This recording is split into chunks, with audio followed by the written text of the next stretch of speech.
அஸ்ஸலாமு அலைக்கும் வரஹ்மத்துல்லாஹி வபரகாத்துஹு. அன்பானவர்களே, நபிகள் நாயகம் ஸல்லல்லாஹு அலைஹி வஸல்லம் அவர்கள் தங்களுடைய பெண் பிள்ளைகளுக்கு ஒரு துஆவை கற்றுக் கொடுத்தார்கள். 6 வாசகங்கள் கொண்டது.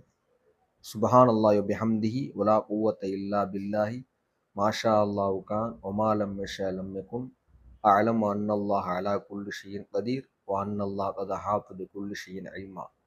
இதை காலையில் ஓதினால் மாலை வரையிலும் பாதுகாப்பு, மாலையில் ஓதினால் காலை வரையும் பாதுகாப்பு என்று நபிகள் நாயகம் ஸல்லல்லாஹு அலைஹி வஸல்லம் அவர்கள் தங்களுடைய பெண் பிள்ளைகளுக்கு இதை கற்றுக் கொடுத்தார்கள் என்பதை அபூதாவுதில் பதியப்பட்ட ஹதீஸ் நமக்கு சொல்லித் தருகிறது.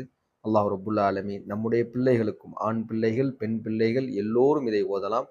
குறிப்பாக நபிகள் நாயகம் ஸல்லல்லாஹு அலைஹி வஸல்லம் அவர்கள் தங்களுடைய பெண் பிள்ளைகளுக்கு இதை கற்றுக் கொடுத்தார்கள் என்பதை ஹதீஸ் நமக்கு சொல்லித் தருகிறது. அல்லாஹ் ரப்புல் ஆலமீன் நமக்கு தௌஃபீக் செய்வானாக.